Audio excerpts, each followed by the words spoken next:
ये जो हमारा सैटेलाइट होगा या रॉकेट होगा, वो जैसे ही ग्रेविटी ऑफ अर्थ से बाहर निकलेगा, लेकिन उसको दूर तक पहुंचने के लिए अभी फोर्स नहीं मिला है, तो धरती के ग्रेविटी के जस्ट बाहर गोल गोल घूमती रहेगी, गोल गोल घूमती रहेगी, गोल गोल घूमती रहेगी ऑर्बिट के, हाँ उसके बाहर ऑर्बिट पे घूमती रहेगी इम्पोर्टेंटली, और कहीं नहीं जाएगी, ना नीचे आएगी, ऊपर ही रहेगी, या धीरे धीरे वो बहुत धीरे धीरे करके करते करते नीचे अर्थ की तरफ वापस पुल बैक होती रहे।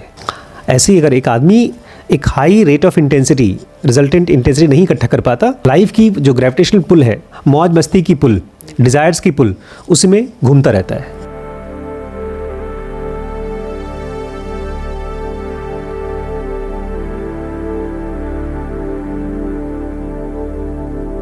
नमस्कार दोस्तों, स्वागत है आपका इस स्पिरिचुअल जर्नी में, आध्यात्मिक पथ में। इसका नाम है ज़ेनोगा चैलेंज 2023। ज़ेनोगा है मॉडर्न एज योग इंटीग्रेशन। ये एक ऐसी नॉलेज है जो हज़ारों साल से गुरु और शिष्य की परंपरा से चली आ रही है। कृष्ण ने इसको अर्जुन को सिखाया था, वशिष्ठ मुनि ने राम को सिखाया था, अष्टवक्र ने जनक को सिखाया था। इस तरह से एक नॉलेज नदी की तरह बह रही है, एक गुरु से उसके शिष्य को, उसके शिष्य को, उसके शिष्य को। और बहुत रेयर होता है ऐसा कि माता पिता से जब बच्चे सीखते हैं तो एक गुरु और शिष्य का रिलेशनशिप बनता है, जैसा कि हमारे साथ इस घर में हो रहा है। हमारे तीनों बच्चे शिष्य की तरह, और मैं इसको फील करता हूँ जब आप लोग यहाँ बैठते हैं, चाहे आप कितने भी अलसाए हों, कितने भी थके हुए हो, बट आप आते हैं रोज़। तो आज आपको सीखने को मिलेगा कि ये जो पूरी टीचिंग है, योग की जो पूरी टीचिंग है, वो आपको कैसे ट्रांसफॉर्म करती है।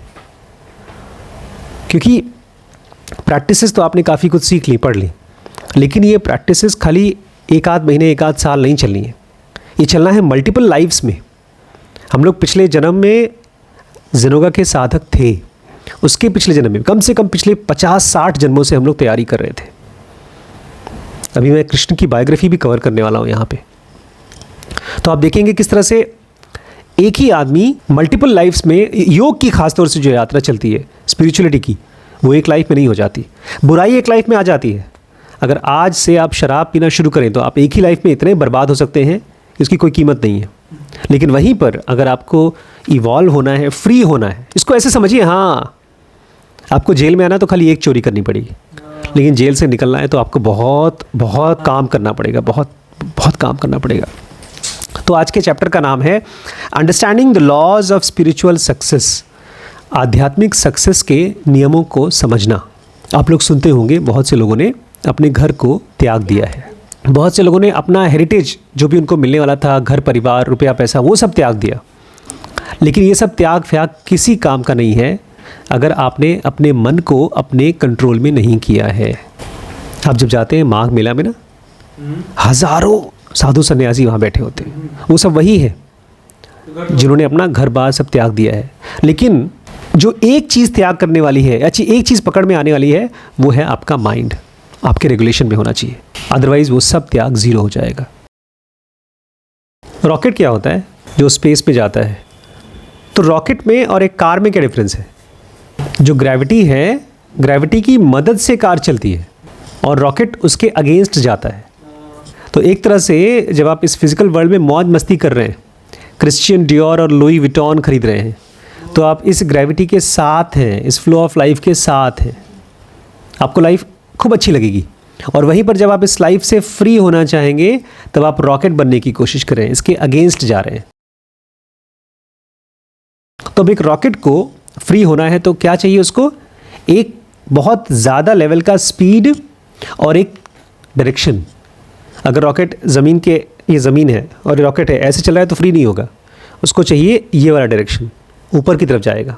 रॉकेट मतलब एक आदमी और उसका rate of flow of resultant intensity. ये रेट ऑफ फ्लो क्या बोल रहा हूँ मैं? आप यहाँ पर एक दिन आए, दूसरे दिन नहीं आए, तीसरे दिन आए, फिर 2 दिन नहीं आए, बीच में गणतंत्र दिवस आया था, और उस गणतंत्र दिवस के लिए शिरीष भाई कम से कम हफ्ते भर नहीं आए, तो इनका rate of flow of resultant intensity कम होते गया। कभी कभी आप लोग आते हैं लेकिन भरे पेट आते हैं, तो उस क्लास में आपकी प्रेजेंस थोड़ी कम होती है, तो आपका rate of flow of resultant intensity कम होता है। रेगुलरिटी से आती है rate of flow of intensity या आपकी बढ़ती हुई रिजल्टेंट इंटेंसिटी। इसको एक और चीज़ कहते हैं, फ्लो ऑफ परमेश्वरी। हमारे अंदर में एक देवी है, देवी मतलब औरत नहीं, एक एनर्जी, उसका फ्लो। कहा जाता है कि अगर आपको धरती के ग्रेविटी से फ्री होना है तो आपको चाहिए 25,000 मील पर आवर की स्पीड। नॉर्मल कार की स्पीड कितनी होती है? बहुत तेज़ चलाएंगे तो 200 जाएगी, 200 किलोमीटर्स पर आवर। ट्रेन की स्पीड कितनी होती है? 300, 400, 500। Maximum speed of a train मेरे ख्याल से 600 तक भी जाती है। हवाई जहाज़ की स्पीड कितनी होती है मैक्सिमम? 800 से 900 किलोमीटर पर आवर। रॉकेट की स्पीड कितनी चाहिए होगी अगर धरती से फ्री होना है तो? 25,000 किलोमीटर पर आवर की स्पीड चाहिए, 25,000। और उस एग्जाम्पल को अगर आप योग में लेंगे तो आपको इस धरती के फ्लो से, इस लाइफ के फ्लो से, इस माया के फ्लो से फ्री होने के लिए चाहिए 2+ ज़ेनोगा यूनिट्स। मतलब आपका IESM का टोटल इकट्ठा, IESM में पूरी एनर्जी जो ड्रेन हो जाती है वो, या जो इकट्ठी होती है वो 2+ ज़ेनोगा यूनिट होनी चाहिए। वो बहुत ज़्यादा अमाउंट होती है। अब मान लीजिए आपकी एक रॉकेट है जो आपने उठाया, उड़ाया, लेकिन वो स्पीड तक नहीं पहुंच पाई जितनी स्पीड चाहिए थी, 25,000 माइल्स पर आवर नहीं मिली उसको, तो वापस आ जाएगा, गिर जाएगा। और अगर उसको आपने सही तरीके से गाइड करके धरती पर नहीं लाए, हवा में ही गिरते गिरते फ्रिक्शन से इतनी तेज़ी से चल रहा था कि जल के ख़त्म हो गया। कल्पना चावला का रॉकेट ऐसे ही जल के ख़त्म हो गया था। और मान लीजिए आपकी रॉकेट बहुत स्पीड से बाहर निकली, लेकिन वो धरती की ग्रेविटी से बाहर नहीं निकल पाई। तो निकालते हैं रॉकेट को तो धरती से बाहर निकालते हैं, उसके बाद उसको कहीं जाना होता है ना, मार्स पे जाएगी, मून पे जाएगी। अगर वो नहीं कर पाए आप तो बेचारी बाहर निकलेगी, धरती की ग्रेविटी से बाहर निकल जाएगी, लेकिन ग्रेविटी के बाहर जाकर के फिर बेचारी नहीं, सन की ग्रेविटी तो बहुत बड़े साइज़ के जैसे धरती है उसको पुल करती है।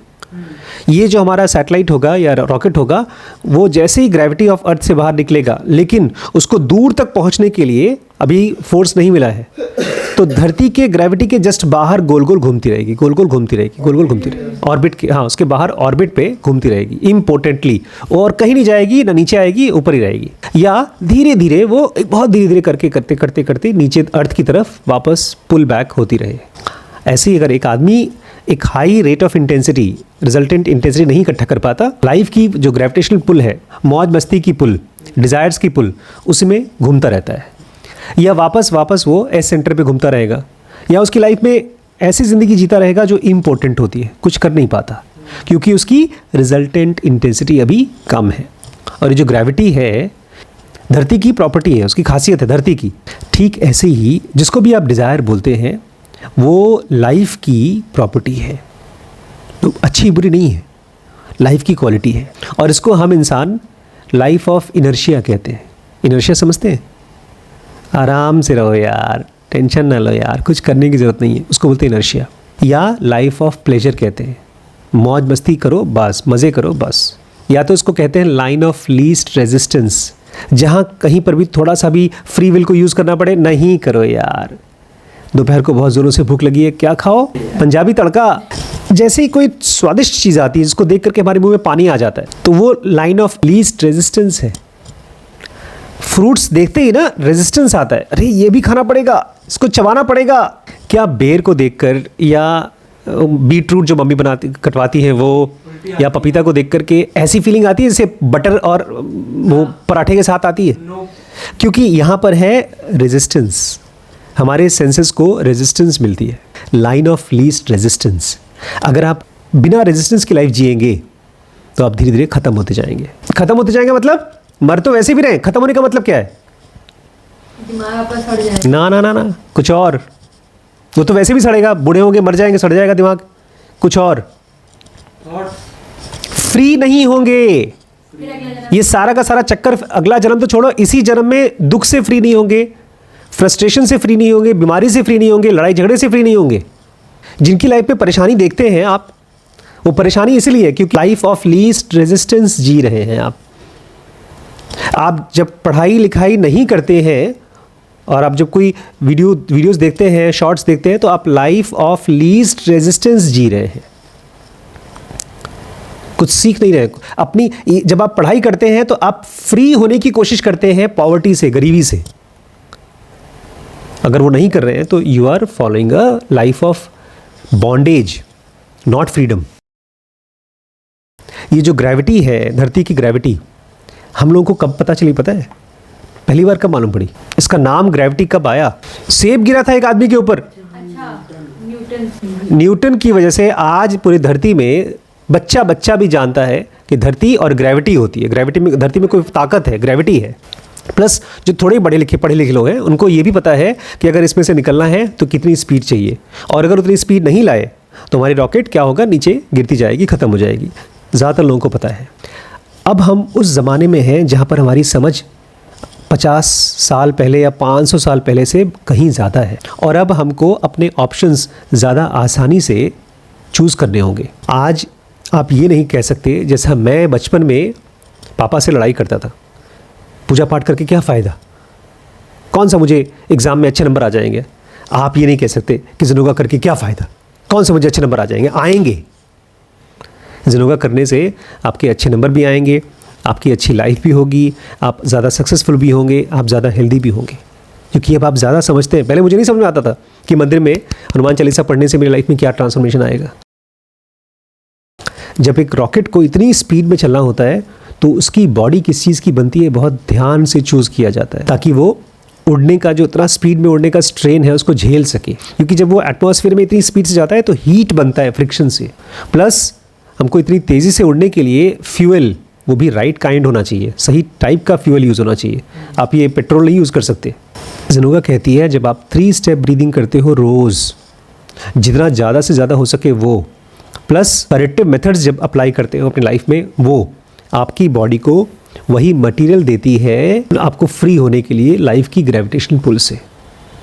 अगर आप 1 साल तक रोज़ 3 स्टेप ब्रीदिंग करते हैं, आपको पागल नहीं कर पाएगी सेक्सुअलिटी।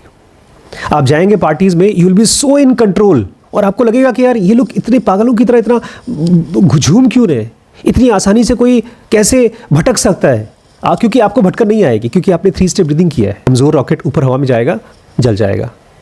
सेलेक्टेड, जो सेलेक्टिवली बनाया गया है रॉकेट, वो झेल जाएगा। आपकी हालत वैसी होगी, सेलेक्टिवली चोजन पीपल। अब सुनिए ध्यान से। अभी हमने पढ़ा कि अगर कोई रॉकेट धरती से बाहर निकला लेकिन उसके अंदर में इतनी फोर्स नहीं है कि वो मार्स में या मून में पहुंच जाए, तो क्या करेगा, गोल गोल घूमेगा। जब आप यम नियम आसन प्राणायाम तक पहुंच जाते हैं लेकिन आप और इकट्ठा नहीं करते हैं फोर्स, आप प्रत्याहार तक पहुंच गए, तो भी आप गोल गोल घूमेंगे। ना आप घर के रहेंगे, ना ही तो आप पूरी तरह से फ्री होंगे, ना ही तो मिजरेबल होंगे, ना ही तो बुद्धा होंगे। अभी आप बीच में रहेंगे। तो ऐसा आदमी लाइफ की जो पुल है, लग्जरी की पुल है, उससे तो फ्री हो जाएगा, लेकिन वो वहाँ नहीं पहुँच पाएगा जहाँ वो पहुँचना चाहता है। मतलब एक आदमी जैसे मैंने ध्यान करना सीखना शुरू कर दिया, ज़िनोगा पढ़ना शुरू कर दिया, प्रैक्टिस कर रहा हूँ, यम नियम आसन प्राणायाम तक पहुँच गया हूँ, प्रत्याहार तक पहुँच गया हूँ, लेकिन अभी तक और एनर्जी इकट्ठी नहीं हुई, तो मैं वहाँ नहीं पहुँच पाऊँगा। मैं गौतम बुद्ध की तरफ फ्री नहीं हो पाऊँगा, कृष्ण तक नहीं पहुँच पाऊँगा, सेक्शन 4 तक नहीं पहुँच पाऊँगा। और फिर ऐसा आदमी हो सकता है किसी और टाइप के बॉन्डेज में फंस जाए। और होते हैं आपके सामने बहुत से लोगों की, जैसे रावण है, कंस है, ये लोग बड़े ताकतवर राक्षस थे, ये योगी थे अपने टाइम पे एक ज़माने में, लेकिन ये भ्रष्ट हो चुके थे। इन्होंने एनर्जी इकट्ठी की थी लेकिन एंड तक नहीं गेम खेला। इसलिए एक नई चीज़ है, जब आपके अंदर में योग से ताकत आती है, यम नियम आसन प्राणायाम से आपके अंदर में फोकस आता है, तो ये एक तरह की फ्रीडम तो लगती है, लेकिन ये खाली फ्रीडम नहीं है, एक तरह की बॉन्डेज है, क्योंकि आप और बड़े बड़े जेल में फंस सकते हैं। जब आप चमत्कार कर लेंगे, बड़ी बड़ी कंपनीज ऑर्गेनाइजेशन बना लेंगे, तो आप और बड़े बॉन्डेज में फंसने के काबिल हो चुके हैं। इसीलिए प्रत्याहार के स्टेज पे सबसे बड़ा खतरा है, क्योंकि आपके पास मिस्टिकल पावर्स आ जाएंगे। फिर आपको और मेहनत करनी पड़ेगी ताकि आप 3 हायर प्रैक्टिसेस के लायक बन सकें। 3 हायर प्रैक्टिसेस कौन कौन सी? धारणा, ध्यान, समाधि। अभी उसके लायक आप नहीं बने हैं, प्रत्याहार में ऐसा लगता है बस कॉलेज पूरा हो गया, फ्री हो गया, अब मैं बहुत कमाऊंगा। अब तो शुरू होगी आपकी लाइफ। अब तक तो खाली थियरी पढ़ा है, अब आप प्रैक्टिसेस सीखेंगे, तब जाकर आप नौकरी कर पाएंगे, तब अपना बिजनेस खड़ा कर पाएंगे। इसलिए मुझे जब यंगस्टर्स बोलते हैं ना, यंग बच्चे जो कॉलेज से निकलते हैं, मैं तो अपना स्टार्टअप करूंगा, मुझे तो ये गया बेचारा, मैं भी ऐसे ही था। इस थॉट को बहुत सीरियसली लीजिए। क्या जो सुप्रीम क्रिएटर है, जिसने पूरी कायनात बनाई है, क्या वो पर्सनली हमारे यूनिवर्स का गॉड है? सुनिए, आप लोग ध्यान नहीं दे रहे इसको। देखिए, इस घर का मालिक कौन है? पापा और मम्मी। इस देश का मालिक कौन है? सबसे बड़ा नेता कौन है? नरेंद्र मोदी और प्रेसिडेंट। इस ब्रह्मांड का सबसे स्ट्रांग बंदा कौन है? गॉड। वो कौन है? इस चीज़ को थोड़ा सीरियसली पूछिए। और मान लीजिए आप इसको सोच नहीं पा रहे, बहुत मुश्किल है सोचना, क्योंकि बस हमने बोल दिया कि इस दुनिया का भगवान कौन है? भगवान। लेकिन अगर ये आप सोच नहीं पा रहे हैं तो दूसरी चीज़ करिए जो कृष्ण कहते हैं भगवद गीता में। भगवद गीता का सेंटेंस है, अपने बॉडी के गेट्स को बंद कर लीजिए। आँख, मुंह में कुछ खाइए मत, कान को गाने वाने मत लगाइए। Closing the gates of the body. और अपने सारे फोर्सेस को, पूरी एनर्जी को यहाँ हार्ट में ले आइए, यहाँ पर फोकस करिए। ये आखिरी समय की बात हो रही है। और जो आपने पूरी ज़िंदगी मेडिटेशन और कंसंट्रेशन सीखा है, उसकी मदद से आप डिवोशन से भर जाइए, भक्ति से भर जाइए। और उसके बाद अपनी पूरी एनर्जी से प्राणों को यहाँ लाइए, आईब्रोज़ के बीच में। और फिर यहाँ से जब आप बाहर निकलते हैं तो आप सुप्रीम तक पहुँच जाते हैं। पहला वाला सेंटेंस आपको ये बताने के लिए था कि इस दुनिया का सुप्रीम गॉड कौन है, ताकि आप अपना एड्रेस ठीक कर लें। कहाँ जा रहे हैं? भाई मैं मुंबई जा रहा हूँ। मुंबई में कहाँ जा रहे हैं? मैंने होटल बुक किया है, एड्रेस है मेरे पास। जब इस बॉडी को छोड़ेंगे तो कहाँ जाएंगे? कोई एड्रेस लिखा है, वो एड्रेस है सुप्रीम क्रिएटर द गॉड। उसके अंदर जाके मर्ज करना चाहिए। लेकिन वो एड्रेस तभी याद रहेगा जब पूरी लाइफ हमने उसी के लिए जिया है, उसी के लिए तैयारी की है। और ये जो कृष्ण कहते हैं, ये प्रैक्टिस, ये बहुत एडवांस्ड प्रैक्टिस है। ये हमने एडवांस योगा में इसके बारे में बात की है, अभी आगे पढ़ेंगे। अपने प्राणों को हार्ट तक लाना, फिर आईब्रोज तक लाना, फिर यहाँ से मरते समय यहाँ से प्राणों को छोड़ना, तो आप सीधे सुप्रीम तक पहुँचते हैं। There is a proper way of dying, but it is only possible for those who have been working on how to die consciously. It is not impossible, it is very difficult, but there's no other work more important than this. Spiritual laws है, जैसे gravity का law है, उसको सीख करके अपना destination सही करिए, अपनी फ्रीडम को फिक्स करिए, नहीं तो सड़ जाएंगे, बार बार सड़ते रहेंगे। बी द ज़ेनोगी। धरती को अगर फ्री करना है उसकी प्रॉब्लम से, उसकी सफरिंग से, उसकी गरीबी से, उसके वायलेंस से, तो वी नीड हाउ मेनी ज़ेनोगीज़? 1 बिलियन। उसमें से हमारे पास कितने इकट्ठे हो चुके हैं? 4। Thank you. और आप लोग भी दोस्तों, अगर आप ज़ेनोगीज़ बनना चाहते हैं तो इस यात्रा में हमारे साथ आइए।